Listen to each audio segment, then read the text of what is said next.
All right. Hey guys, what's up? It's Dean. Welcome to the Manflow Yoga podcast. Today I am joined by my friend and very smart person, Joe Hanson. Welcome to the Manflow Yoga podcast, Joe. Thanks so much for having me, Dean. And way to put the pressure on me as an incredibly smart person, but I'll do my best to live up to that. That is literally this entire conversation is just based on your brain. So bring the knowledge, bring the science. So I wanted to first chat about how I know you. So you are a part of what you do is a very popular YouTube channel, and you're also here in Austin, Texas. And we actually met because your wife was a patient of my wife, of Marissa, and she had, correct me if I'm wrong, but your wife had knee surgery, and then she started seeing Marissa for physical therapy. And Marissa talked about you because you always came with her to the physical therapy and appointments. And usually when she has a patient who does that, she's like, oh, this is going to be one of those weird couples. Like he drives her to all her physical therapy. But I think that was probably just because she couldn't drive. Yeah, But yeah. I mean, I get it. There's a lot of weird relationships out there, but no, it's so funny that um, that's what it looked like from the other side. But yeah, she injured her right knee, so she couldn't drive the car, and I ended up ah, at the beginning be like, oh man, I guess I got to go sit at physical therapy. But it turned out to be a really neat experience to to support her in getting better, but also to meet Marissa and then to meet you. Is like, hey, this really turned out to be yeah, worth it.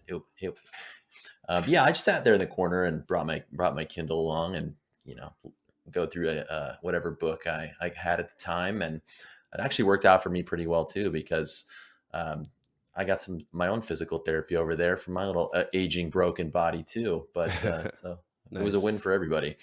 Yeah, she mentioned that. So she said, "Yeah, he just sits in the corner and he reads his books. You would like him because he reads books a lot, like you." So, um, and initially I was probably like, "Yeah, I have to meet someone else." But then we actually did meet, and yeah, you're pretty cool. So I'm glad Well, that we. likewise, Dean. Thank We you. Yeah, we have a lot in common. We have YouTube channels. We have children. Our wives like us better when we work out. All that normal stuff. and trying to balance all three of those things. It's a Which yoga pose is it that is spinning plates in the air? Because that's one I need to master. Yeah, yeah, that's called spinning plates in the air asana, I'm pretty sure. So, yeah, whatever that is.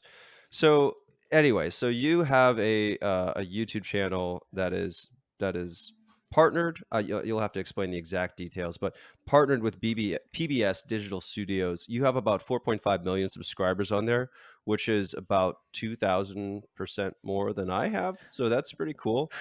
You've also, Neil deGrasse Tyson is the world's sexiest astronomer. Are you YouTube's sexiest smart guy? I'm not touching that second one. Everybody's got their own preferences and feelings about that. But I will say, Dean, you and I both get interesting messages, and Mm. I'm thankful for all the fans out there. Just keep it clean. That's all I'm saying. It's a family show. We try to make that, but it's. I think people are attracted to curiosity and displaying that love for lifelong learning, just in why they want to follow content like the kind that I make and the kind of like that a lot of other science communicators make on YouTube. It's something that we sorely need, and it just feels really good. Mhm. The brain is a hunk of fat and meat, the same as any other part of your body, and working it out releases really pleasurable chemicals. It makes your life better in the same way that treating your body well can Mhm. can really aid your life in the long term. Yeah, and you've Um, and you've put out a ton of content on that. On like some of the, we won't get into all the topics, but you've put out stuff on some things I do want to hear you talk about. Well, you also talked about, why do we cry? Why do we laugh? Why does music move us? Why do we have to sleep? Stuff about the placebo effect. I think you even did a piece on the science of marathon training. So there's a lot of really cool topics topics in there that I'd love to explore. Yeah, there's science is a huge universe. There's infinite stories and everything from space to diseases. But the things that I think really resonate with people are the ones that show you how you fit into the universe as a person and Mm, how you work. Like, we are the most complicated machines from our brains to our bodies that we know of in the universe. And to try to just pick that apart and learn a little bit more about how we function and then how we can function better both in our brains and our bodies, and why we mhm. do the things we do. I mean, you just that lets you walk through life as a little bit more of a complete and full human being. Yeah, and I think you do an awesome job of doing that in your videos, obviously, but what I really like about your videos is that they're so engaging. Like, I never feel like they're I mean, they're relatively short, right? It's not like I have to watch a 50-minute YouTube video, yoga workout and do everything. But they're so engaging. Like, it's so easy to watch. Like, I feel like my attention is like grabbed every 3 to 5 seconds. Your use of puns is fantastic. I was cracking up when I was watching one of your videos a few days ago. You were making a bunch of puns about hair. Um, Yeah.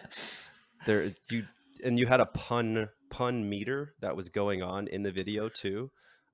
So that was awesome. And then one other thing that I really like about you that I've noticed in person is you you never talk down to people with your knowledge. Like, you talk about it in a way that's, this is really cool, and this made me really curious. So I never got the sense that you were talking down to me when I would ask you questions about things. So that's also really cool, because that's, a lot of people just, they want to show you how smart they are, and they're not talking to you because, like, they want you to know. They're like, they want you to know how smart they are or what they've learned. So, you genuinely give off this sense that, hey, this is just really cool to me, and I want you to see how cool this is too.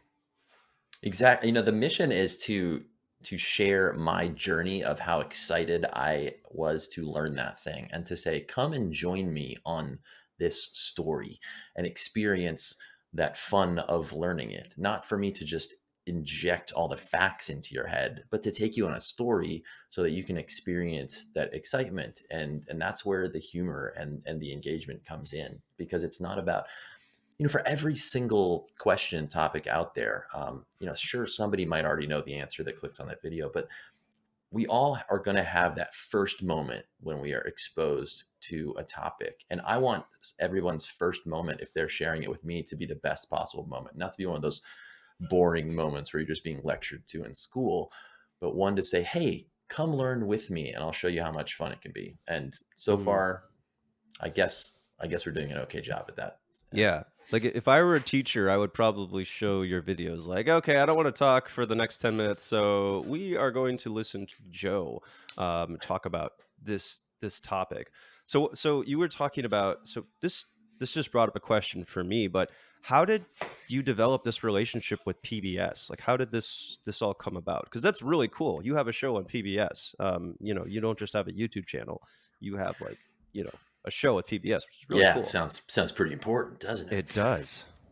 So I've been communicating science to the public for a little more than 10 years now in various places on the internet. And so I'm a biologist. I have a PhD in cell and molecular biology.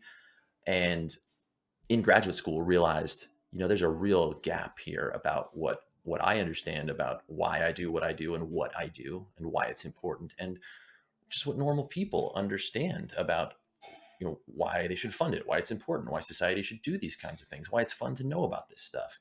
And so I started working on different projects online.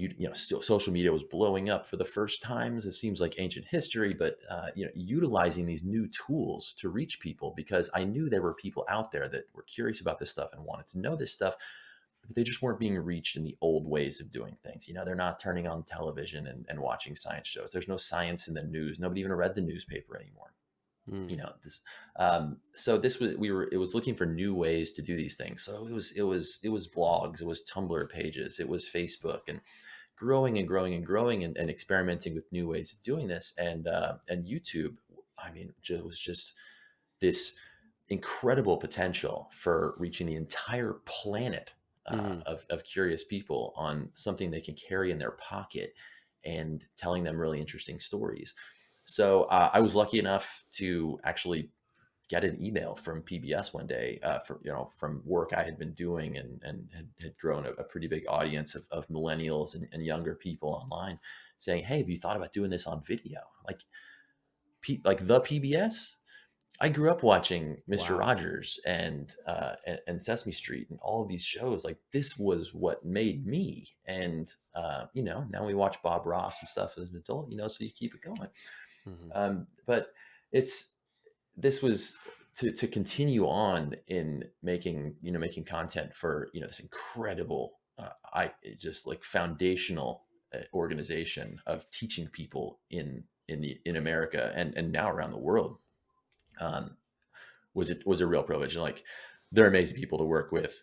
Mhm. They have a great mission to to share information and education with as many people as possible, to make it free and easily accessible. And they let us go do amazing work and be creative.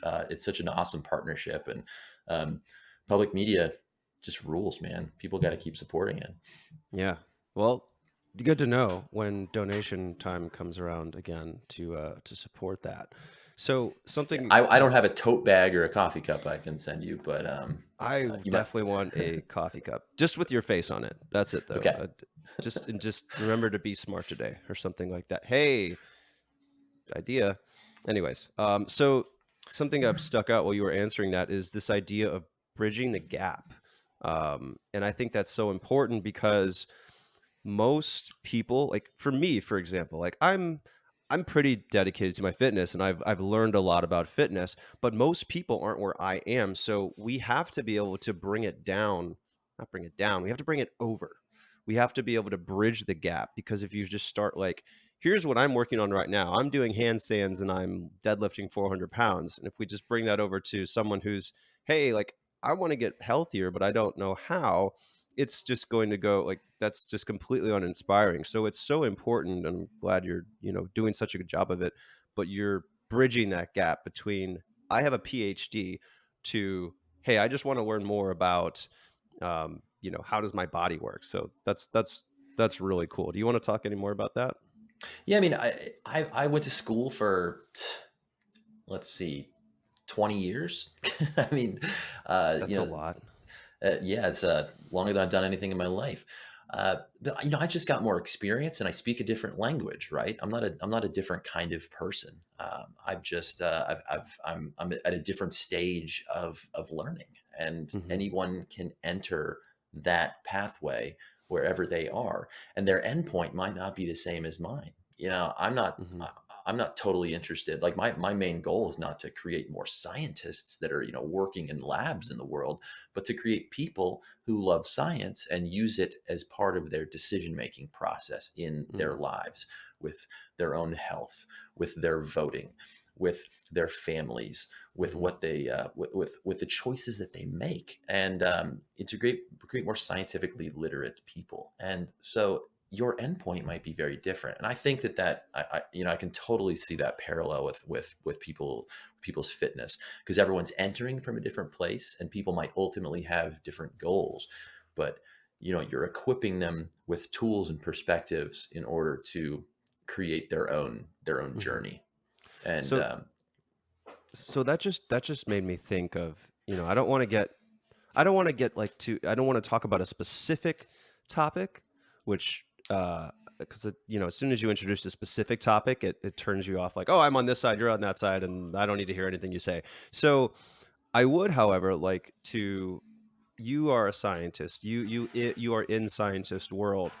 Can you talk about the can you talk about the need for, or how you remain objective in a world in which science and facts has become so political? I know that's not something that we discussed at all, but it just came up for me, and I think it's a really relevant question. yeah. How do you deal with that? Well, I mean, science is something done by people. The idea that science can ever be completely separated from human decision making and the biases that we all carry around, um, or that it is not political or can't be political. I mean, these are things that I wish, in some perfect Candyland world, maybe they're true, but science is a thing done by humans, and we have to learn how to navigate that stickiness. I think that when we go back to how people are taught this scientific method in school, right, that there's this like these steps you somehow go through. That you're making a hypothesis and you're testing it and you're making conclusions, and it seems like this very ordered pathway that guides you to some point, some answer. And in reality, that's not how science is actually done, and it's not how science, if it has a method, really works. Science is about being conscious of our ignorances. And so we all have ignorance of some kind. And it's about being comfortable with your ignorance and identifying it and consciously and constantly reflecting on it and knowing where that ignorance is so that you can identify those weaknesses. Where you identify that ignorance is where you need to be the most careful to make sure that you have as much observation and evidence and things that and experts that know things very well and have their own observations and evidence that you can trust, calling upon all these things to strengthen your ignorant spots.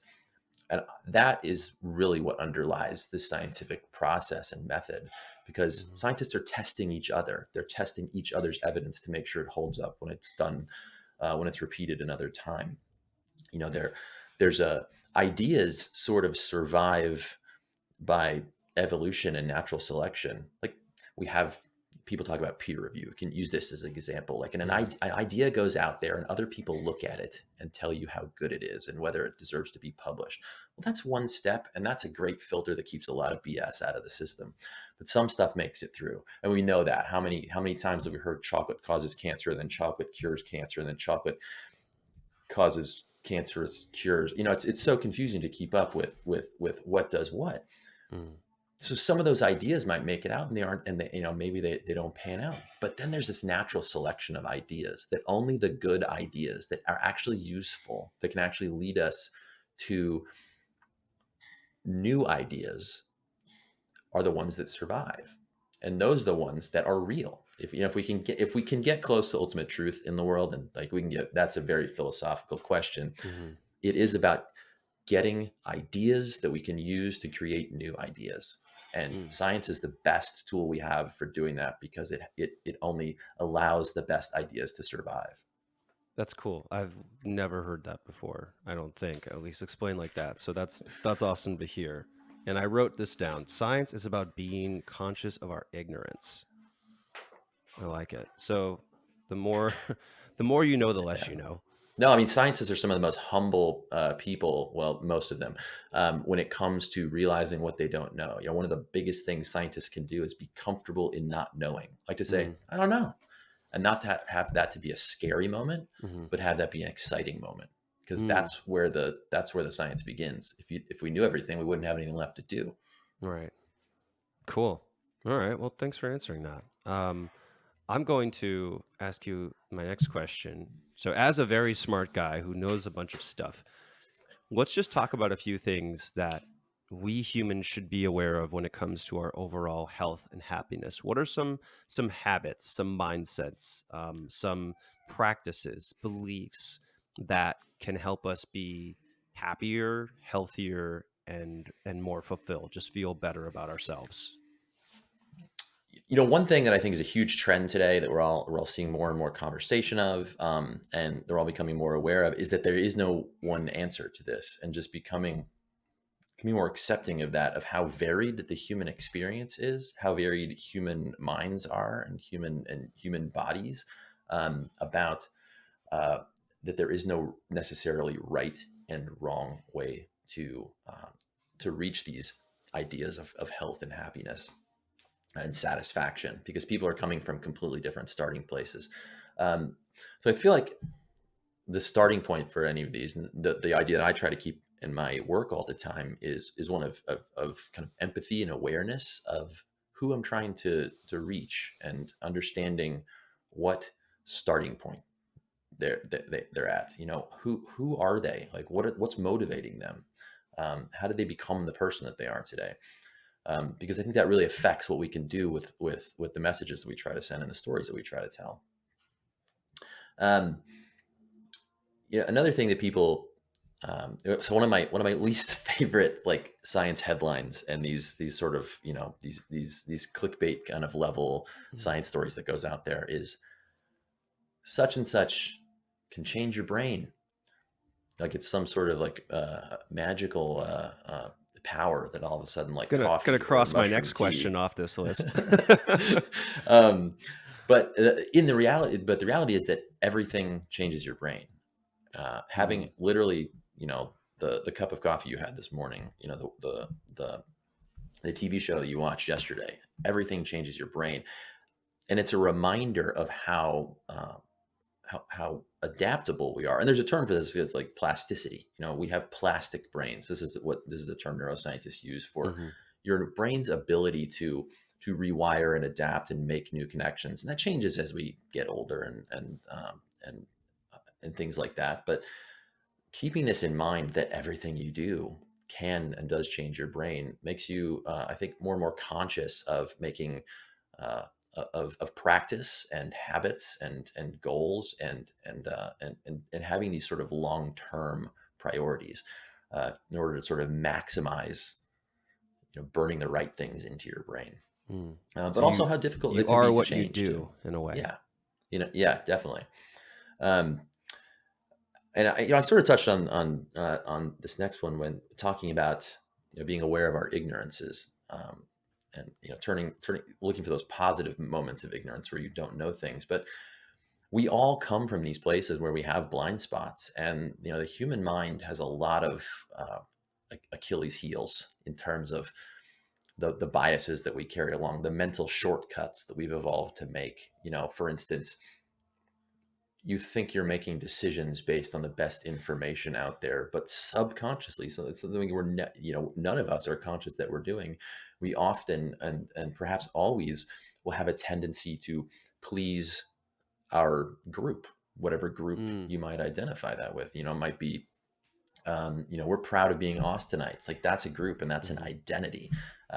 You know, we're men who care about fitness and the lifestyles that go along with that. Like, that's an identity. But this also Mhm. extends to politics and nationality and all kinds of things.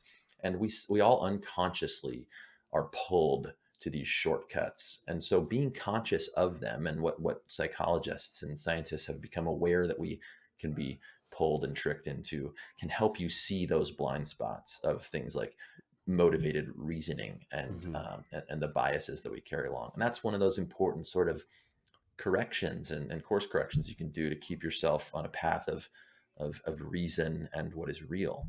Mhm. So Um, that kind of brought up, so, you know, I've always heard the phrase, we are not logical beings living, you know, emotionally. We are, or I can't remember the first part, but basically, we like to think that we are logical and we do not make emotional decisions, but in reality, we are emotional and we make our decisions. We use logic to justify our emotions. And so, by the extension of what you said, our identity is something that we hold emotionally important, right? On an emotional basis. And the logic is something that justifies that identity and those emotions. yes, absolutely. You know, we all can fall into that cycle of making our choice and using our powerful rational brains to justify that choice after the fact. We all do that. Even the most scientifically minded people do that. But I think it's about the consciousness that that's happening, and learning Hmm. how to be aware of when it's happening can help you step back and view those situations differently.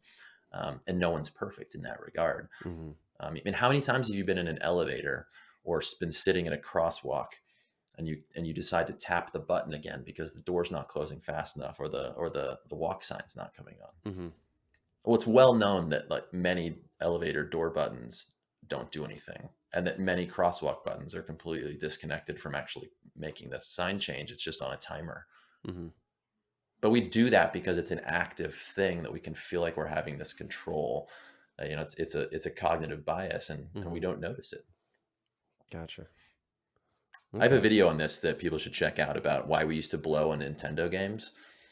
Oh yeah, That I I'm not going remember. to spoil the ending of, but Yeah. And before we continue, you should definitely go subscribe to Joe on YouTube. His channel is called Be Smart.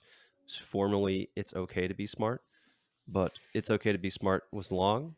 So, I mean, you have your own reasons for changing it, but it is now called Be Smart. So, you should we're definitely a go little check it more out. urgent these days. Yeah, it's less of a question and more of a like, come on, Yes. guys. Yeah, there's no justice. There's no like, come on, guys, it's okay. You're just like, just be smart. Just do it already. I like it. Um, so what are some other things? Overall happiness, overall fulfillment, overall health. We've got, the importance of recognizing our emotional and our identity biases as in our actions. We talked Yeah, about. everything changes our brain. Mhm, And remembering the sort of the variety of human experience. mhm. Um, So but mindfulness is a huge topic. Then just being aware of yourself. exactly, and that's about that self reflection. And I touched on this, but the idea of ignorance, like embracing our ignorance and humility in our understanding, is super important. Hmm. Um, that is something that really guides me. Like, I am excited by my ignorance, and in all of its most positive senses. I mean, what else could we do in the world if we had nothing else to learn? If we had nowhere else to go, if nothing to progress through. I mean, that's what guides us. That's what lets that's the information that's in the next book we want to read, in the next video that we want to watch. Hmm. These are the things that give us goals, and let us build to something better. So I embrace ignorance, and being humble in my knowledge. Cool. Um, So that makes me think. Were you going to say something? Were you going to bring up another oh, I habit had or I another? think I think that was four. You said Okay, five. I was going to bring up a fifth one, but go for it. Please do. and I've done a little reading of Stoic philosophy and Stoic ideas and how they relate to Some Ryan, our some our Mr. modern our modern life. Mr. Yeah, Holiday Ryan stuff. Ryan Holiday stuff, and a Okay. lot of things around that. I think if you're a rational thinker, like I try to be, I think it's a mindset that is really, it really resonates with trying to navigate our complex world today.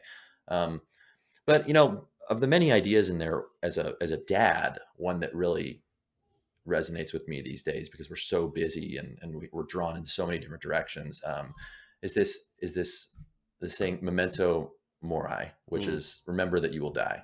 yeah. And that sounds like super dark and awful, but when we're pulled in so many different directions, and we have our phones and jobs, and we can stick our kids in front of TV, or we can feed them dinner at a separate time and care about ourselves and try to do what we want to do. It's a constant reminder to say, what could be more important than this moment right now? Mm, Because I don't know that I'm going to wake up tomorrow. I don't know if a meteor is going to hit my house in the middle of the night. To make the most of the moments you have in front of you, and not putting those moments off to an uncertain future. Um, yeah.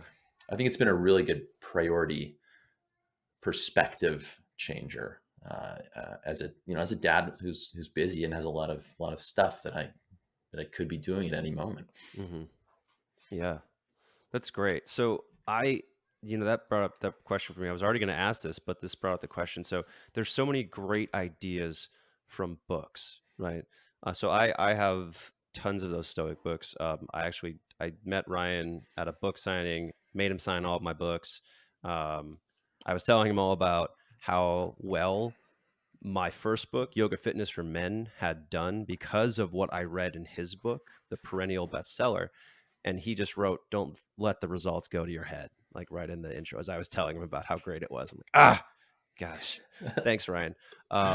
But there's so many great ideas in books, and I have a whole wall full of self-development books. But there's a huge difference between reading a book and actually implementing what it contains. Can you speak at all to, and this is something that I'm really interested in because, I'm exposed and everyone's exposed to these great ideas, like these awesome habits that we should all be doing on a daily basis. These different ways of interacting in our relationships and just in being healthier, being happier. What can you speak to implementing knowledge just in general, or however you want to interpret that? Yeah, I mean, books almost seem like magic, like unfair magic that we have in front of us for a few dollars or free if you have a library card. The greatest ideas from all of human history, um, right in front of you for the taking. Wow, Like, that's why profound. wouldn't we be taking advantage of this? it's it's an absolutely insane uh, uh, privilege to have access to these ideas. And so making it I mean, the first thing you have to do is make a practice of experiencing these ideas. Um, and some of those ideas are in stories and in fiction. I read mostly nonfiction. I think you do too, and Hmm. that's certainly not the only way to experience ideas. Sometimes you might have to read between the lines in literature to figure out what they're getting at, but certainly not the only way to do it. But in that, you have to make it a practice. You have to you're showing yourself that it's a priority, and you have to expose yourself to many ideas. But of course, it's easier to write a book and get a book out there, and there's a ton of books being put out. So we're sort of flooded with ideas. And Hmm. how do you make the most of your time and find the ones that are going to be meaningful for you? Hmm. Um, my first tip is, if you don't like something you're reading, put it down. Like, I hate to see people with this like sunk cost fallacy with a book. Like, well, I picked it up, I'm going to keep on reading. I'm like, Hmm. if you're not liking it, put it down. Nobody's making you do it. It's Right. just a book. There's another one waiting right in the next in the stack. We all have that stack. Just go to the next one. Yeah. And And to that point, it's really important because if you're not emotionally interested in what you're learning, you're not going to learn it anyways. You have to have some emotion. Jim Quick does a really good job. I feel like you should be best friends with Jim Quick, by the way. But Jim Quick does a really good job of emphasizing that point. We have to be interested in what we're learning about in order for it to stick, anyways. yeah, I mean, we all felt that in school, right? And that's a big part of what drives the stories that I tell is developing that love first, that interest and that connection.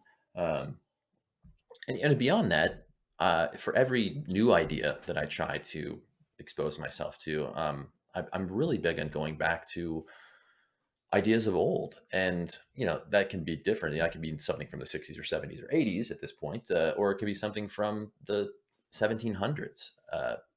I love, inside of my science videos, to try to trace back the origins of ideas, because they are not as linear and as direct as we have been led to believe. They never are. They are not these. They are never, almost never. I very few times have ever recognized like true moments of light bulb genius.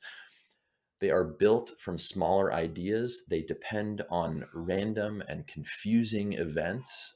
They are often, you know, could have been this guy, or but ended up being this guy. And many people have figured things out long before the people that take credit for them, that we just were lost to history for various reasons. And tracing back how ideas form gives you a respect for going back to these older, digging into these older stories. And I have several books that I love that I've read several times, science and nature books that I keep going back to and trying to be exposed to those same ideas as whatever person I am today. And Hmm. that's a really great experience to show you that you don't necessarily always need the new ideas, but that the ideas that have resonated with you can do so again in whatever whatever place you are in your life right now. Yeah. I mean, two things. First, that if you can explore something in enough depth, you can apply that to everything else. But also, I had kind of a disillusionment with the whole self-development, cognitive behavior, whatever, department of books a few years back because one, I realized that I'm not going to be able to I'm not implementing all of this. Like I'm reading all these things, but I'm not implementing it. So, what's the point? But the second part was I was realizing that so many of the ideas that I was reading about were just older ideas that have been written about thousands of years ago that are just put into a different context. Like so much, if you've never read the early classics, like if you've never read Aristotle, if you've never read Seneca, if you've never read, the guys who have he's bust, right? The statue heads. If you've never read them, go back and read them and then look at the dates which they read them. And you're like, oh my gosh, these people were thinking this thousands of years ago. Like this is profound. This looks like someone at Harvard was just sitting in an armchair and all of a sudden they said, no, no, no, no. Oh my gosh, what a genius. Like, yeah, that was thousands of years ago. So I just think Yeah, people that's have been facing a lot of the same core challenges and questions about life for a very long time. I mean, the how long ago we proved that the earth was round, how long ago ideas that things were made of small things called atoms, how long ago the ideas of the earth actually orbiting around the sun actually first came up. The idea that the Chinese understood that we lived on a giant magnet and had invented a compass centuries before this ever made it to Europe. And the idea is that in the Arab world and in India, they understood numbers and mathematics to a degree that was, felt like millennia beyond what was going on in Europe. These are stories that have been lost to time, um, that show you just how old and universal some of these questions really are. yeah, that's it's just really cool to think about. So I'm really into building habits. I want to talk about at least one of your videos. And you made a video called How Habits Change Your Brain. Can you talk a little bit about that? Yeah, this one grew out of personal experience, because I mean we all have habits, and We do. they're little things like, biting our nails when I'm watching, like I bite my nails when I watch anything on Netflix or something. It's just Hmm. I constantly catch myself doing Your it. wife doesn't reach over and hit you. I'll poke I Marissa if sit she's just biting out her of nails too arm's much. reach. Smart, smart. Which is probably a habit. Zing. I know it's a behavior I've learned over time. We all have these, and the key with habits is they're unconscious. They are things happening below our conscious level, and they can be good things, but they can also be bad things. Within the idea of how habits form, it's sort of helpful to look at the brain like a river. And so, anytime I make a decision to do something like I sit up straight, like this is reminding myself about my posture. Well, I fired some circuit in my brain, like a line of nerves has fired, to simplify it. Now, every time I do that, like that's like water running over, over the dirt. That's eroded some little groove. Well, every time that I do that, that water is deepening that groove. It is strengthening that pathway. This is what we're doing when we repeat behaviors and we do things with practice and dedication. We are making it easier for that particular pathway to fire again. And you can think about when you went to learn to ride a bike. Um, if any of us can think back that far, but having a kid who I'm starting to do this with, at first there is so much conscious multitasking of like, okay, handlebars and balance and pedaling and steering, and think about all of that active behavior that you'd have to master at the same time as a little wobbly kid trying to figure this out. Well, that doesn't stop once you learn how to ride a bike. What has happened is all of those pathways of decision making and reaction and action have become so well grooved. The water has run so deeply that they fire unconsciously. And this is why so much of the power of sort of mastering habits, and especially changing habits, because who doesn't want to change some habit in their life, is about conscious practice and repetition, that you have to put it back into the active part of your brain and Hmm. dedicate it and do that sort of conscious repetition in order to help maximize the chances that those synapses, that those nerve pathways are going to be a little more burned in. Hmm. And this, a word like practice, like it just gets thrown around so much today, it just sort of like fades into the background. But remembering, this It's a very real brain activity. You know, it's not just a philosophical thing. It's not just an attitude. Practice is repetition, and repetition is actually repeating, burning things into your brain and behavior, because your behavior is your brain, I mean, to 100% degree. Hmm. So we have to. So in order to get to the point where a behavior that we repeat consistently is a habit, is it has to be something that we just totally subconsciously do. It's not just some. It's not like a lot. I mean, I like to think about my yoga habit as something that is, an unconscious or something that I just do regularly, so it's a habit. But in reality, unless I'm walking into the kitchen and the first thing that I do is, oh, I'm in the kitchen, I'm gonna just do this pose. Like then it's not truly a habit. It's a behavior that I like to repeat. And that gets at the second key part of reinforcing habits, and that is the reward. There's this famous old story about how they got people to start using toothpaste, and marketing this product. Yeah. And I talk about it in the video, but it wasn't until they added the mint and people got this tingle and this sort of, some chemical was released in their brain, some pleasure chemical that reinforced the firing Hmm. of that pathway to say, "Ooh, this is also enjoyable in a conscious or unconscious way." Getting to that reward, and we can get that reward in a lot of different ways. I mean, obviously, like exercise of any kind, is releasing various neurotransmitters and hormones and things like that, that are pleasurable and make you want to do that again. Maybe not pleasurable in the moment all the time, but Hmm. the end result is to drive you to do it again. And that's Hmm. why we turn crabby when we don't get to exercise. We become very unhappy to be around. We're going through withdrawal from our endorphins. Very real. So so in order to really make something a habit, there has to be that. And how quickly does that reward have to happen? Because there's a difference between rewards and incentives. There's a difference between me feeling great after I exercise and me finishing and then saying, "Yay, I get to go buy myself an ice cream in, at the end of the week if I do this 3 more times." I mean, that sugar in that ice cream is releasing dopamine in your brain. That's giving you, a pleasure signal, True. And the just the same way that the anticipation of it endorphins. is Yeah, the also giving me anticipation. dopamine. People are going to get various rewards, and that's where I don't like to prescribe.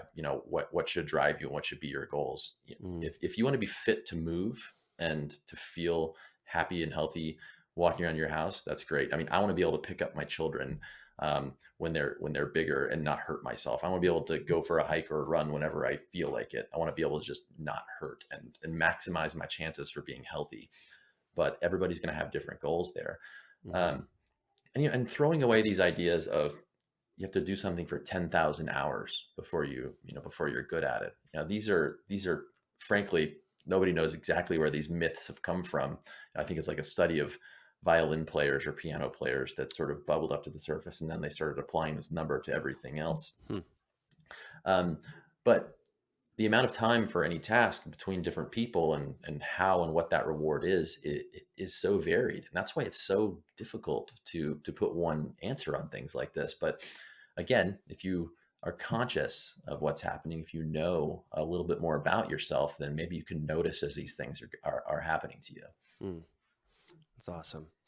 Um, so my last question of part one, quote unquote, is let's talk about being a dad. So you have two lovely children. Um, my first meeting of Harrison, he came over to. I mean, you came too, I think, or maybe it was just your wife, but they came over to our house and. He was in his "I'm so brave" stage. So he would do something and then he would say, "I'm so brave," and then he would run over somewhere else and say, "I'm so brave." uh, and that was just really cute. Anyways, but what are some changes that you made in your life and your habits and just in how you do things on a daily basis in response to being a father? And if you could, I'd like it to focus on the stress of being a dad Yeah. because that's what I'm interested in because there's just a lot of stress. You have no time anymore to do what you used to do. So what did you do to take better care of yourself in response to that? I read this great quote the other day that said, I was a I was a great parent before I had kids, which is so true because you instantly realize how little you know, Mm, and that everyone's sort of adapting along the way. Um, you know, I have a busy job that's about creating stuff every day with really uncertain timelines sometimes, and that involves like digging into hours and hours of research and concentration.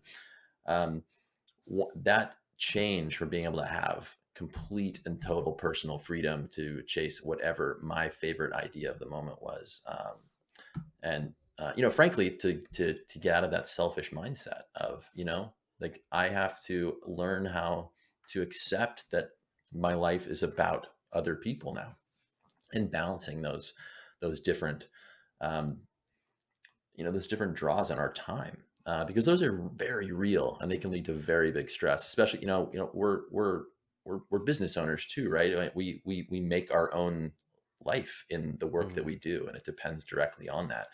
So being able to make sure that we feel like we're committing all the time to meet our goals and continue to grow, mhm, is a challenge. But also being a great dad and creating a comfortable life for my kids, but also instilling in them all the skills and tools that they will need to do that for themselves is part of my goal as a human, not just mhm. being a business owner and YouTube creator, right? Um, they're going to be fine when it comes to science.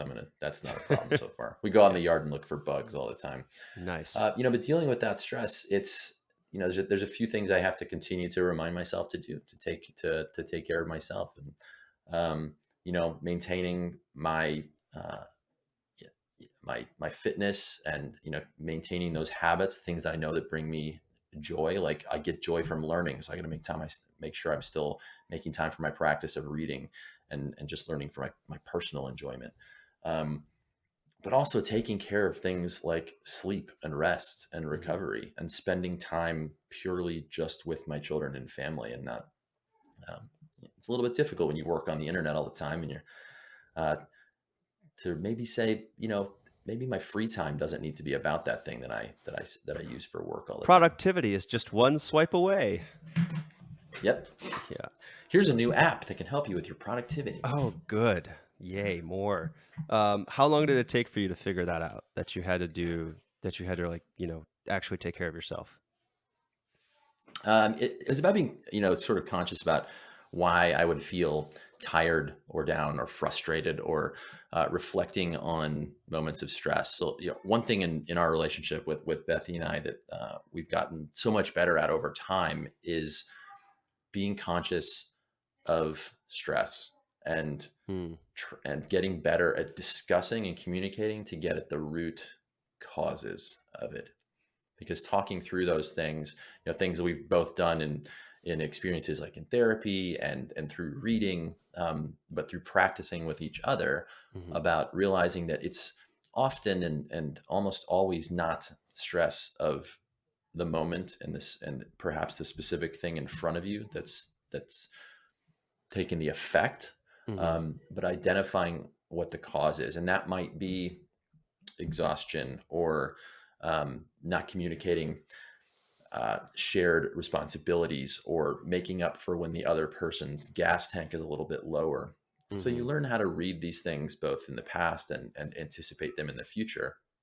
And that's part of reflecting, personally or in a relationship, about trying to read those. And then that's because only then can you really adapt to them, right? Yeah. You have to So be I think just yeah. you have to be mindful of what's really causing your stress, not just looking at, "Okay, this thing made me angry," but what's really underneath that. Yeah, because 9 times out of 10, we've all had that situation where, like, wait, this doesn't normally make me angry. Mm, Why am I pissed off that I'm on hold right now to take care of some car rental issue? mhm, Uh, Wait, this doesn't make any sense. What's really going on? And that can really help you identify sort of the core things. And that's when you can say, oh wait, I'm stressed because it's been raining all week and I've been sitting inside. I haven't gotten some exercise, or my leg hurts because I haven't gotten on my roller, mhm, or I haven't gotten enough sleep this week and things like that. That's when you can be conscious of the various things that are actually influencing the end behavior. Got it. Perfect. Thank you. All right. So now moving on to my other questions. We've gone through our hour-long podcast, and at 58 minutes in, we're ready to go on to part two. Oh boy. If you've ever watched any of my workouts, you will understand that this is completely me. I plan on doing a 15-minute workout. I get to 14, and I'm like, oh, I've only gone through half the poses. Wonderful. So, what do you think is one habit, belief, or a mindset that has helped you most in terms of your overall happiness? I have, this big R word reason that I try to like hang over my head to guide me to say, am I being reasonable? Can I look at my emotions and trying to figure out what's driving or changing them? Can I look at my behaviors and try to figure out what is driving them? Can I make this decision that I need to make based on the best possible real and true information? Can I react to things in a way that is logical and reasonable? And it's a aspiration. Hmm. There's Yeah. many failures along the way, but using that as a guiding principle, that's my mindset, is to be reasonable. And that doesn't mean being unfeeling. That doesn't mean being a robot who's taking data in and putting out decisions, but it's being conscious of what we know about how brains and minds and behaviors work and the universe works, to make the best possible decisions that will bring us the most satisfaction and success. Hmm. Yeah. I've thought about getting a tattoo on my arm that's kind of just like a symbol of all the things I want to remember doing on a daily basis. And last week I was thinking about how do I add in brain to that, or how do I add in thinking to that? And that sounds like putting reasoning or thinking about things, putting it into an overall context is, anyways. So that makes I'm sense to sure me. we can find a nice like Latin phrase or something. They always look better if you're going to tattoo that. So Yeah, I'm gonna make sure it's incorrect though, so I'll just say it says right. something, but it says like donkey balls or something weird. All right. What's been a powerful transformative tool or practice or a service or something you've utilized in your life that you would recommend to other men as well? I cannot imagine life without being active. I know this seems totally obvious and cliche, especially on your podcast, but Hmm. um, I am a nerd, but I was also an athlete my entire life, Oh, and so what'd you it was play? I played soccer from the age of 6 to like 8:30, and Okay. basketball. Um, Well, you're but tall, so that makes sense. yeah, I was a goalkeeper. It's why I have crooked fingers. I'll show you next time we're hanging out. They're Oh, awful. gross. Um, but getting up to very high level playing, and it was late in life that I realized that this was like a strange combination. Like people didn't usually, you know, society didn't value both of these things existing at the same time, or make it Mm, easier, acceptable for people to sort of exercise both parts of their being. Um, I think that movement and activity, um, as it promotes to both brain and body health, is essential for being the best possible thinker. mm, There's no this. You can look back through history of people who, from Darwin to Thoreau and all, and great thinkers throughout time, who at least just walked or did something. And it keeps I think it keeps our brains active and healthy, and mhm. lets you be the best possible learner that you can be, instead of Yeah. being tired all the time. So I've been reading this book for this guy who's coming on the podcast. It's called The Align Method by Aaron Alexander. And the whole point of this book is to talk about how our mind and our body and our emotions are totally connected, and how movement has to be part of not just what you do for 45 or 30 minutes a day, but how to integrate it into your life, how moving your body in particular way, how opening up your chest and standing up with a good posture versus hunching your shoulders, how that changes your mood. So it's really interesting that you're talking about that, and I think you might benefit from reading this. I think it's got a lot of studies in it. Got a lot of pure. peer-reviewed evidence, I would A good say. reference section, and it made Yes. me just in my chair here. It reminded me to sit up, so it's Aha. already working. Yes. Good. Um, cool. So next question. What's your current so you are you still working out at are you still working out as much as you had been? So yeah, what I my fitness practice has changed a little bit over the past couple of years. Growing up playing soccer and running and doing a lot of distance running. Uh, really focused on that for a long time. But as you get older, and that gets more difficult to do from wear and tear and everything like that. Never had any serious injuries, but these things just sort of add up about how many miles some of us can Mhm. comfortably put on our body, especially when you're a taller guy like me. Um, and as we get older, it's more important to think about things like our bone and strength and maintaining muscle. So I've gotten a lot more into strength training in the last Mhm. couple of years, and a little bit less on, say, like endurance aerobic activity, but a lot more maybe like intense aerobic activity and high Mhm. intensity stuff.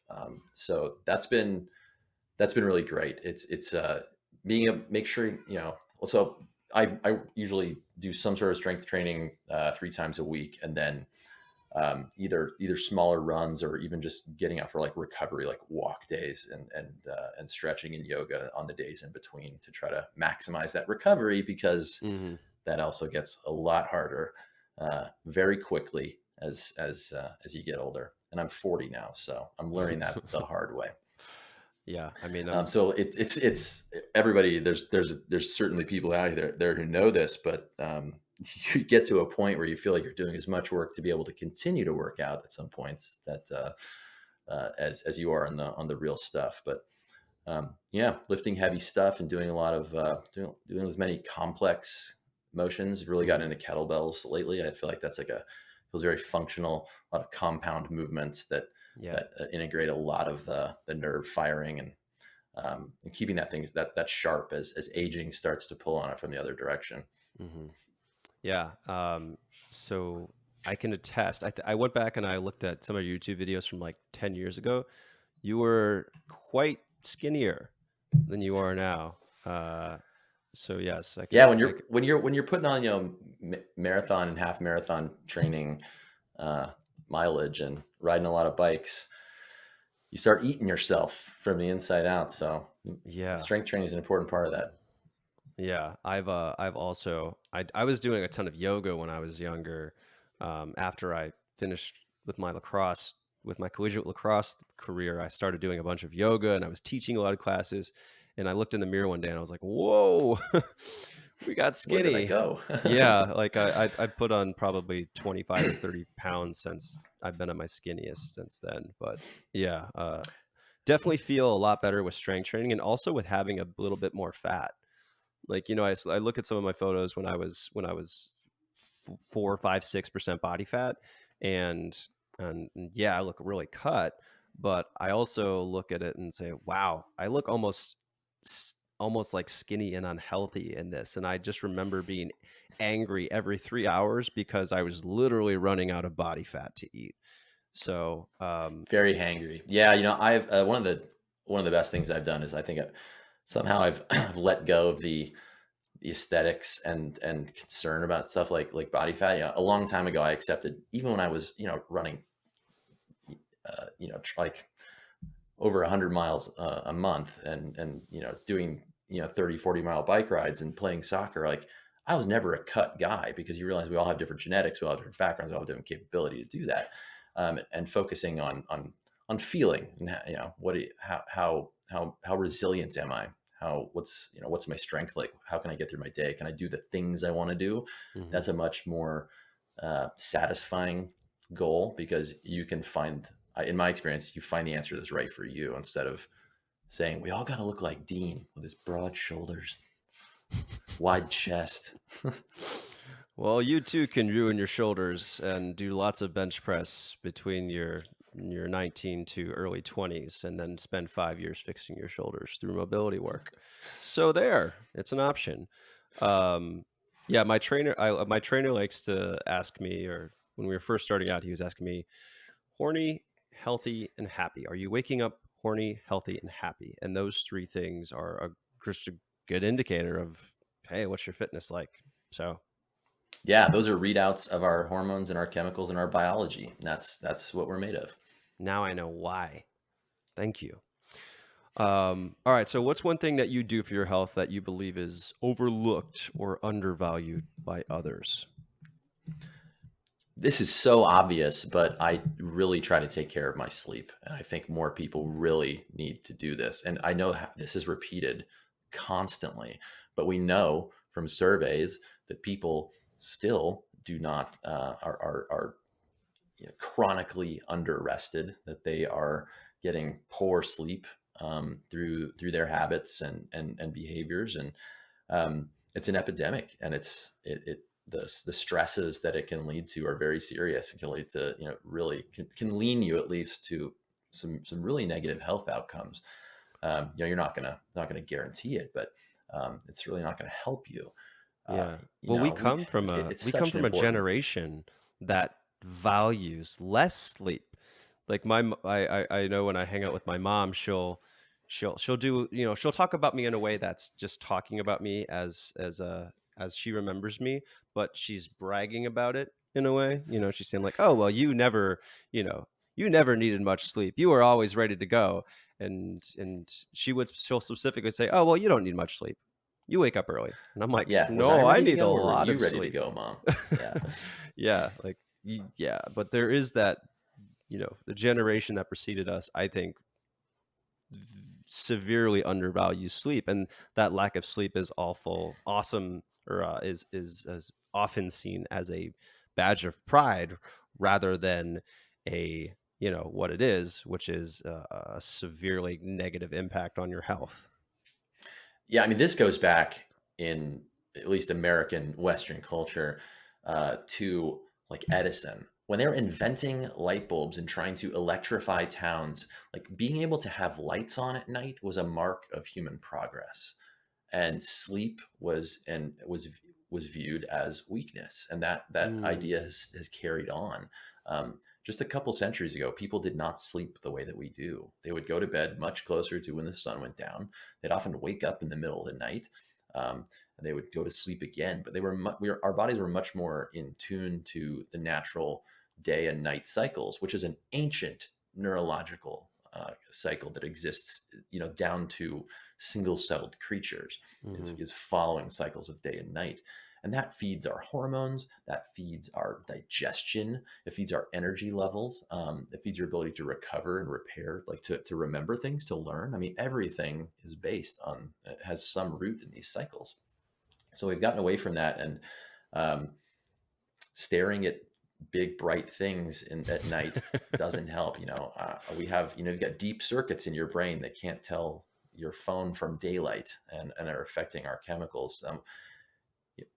Turning that warm screen filter on might help, but it's not perfect. So I think, Mm. yeah, I know I'm the millionth person in the world to say it, but taking care of your sleep is one of the greatest things you can do for so many parts of your health and happiness.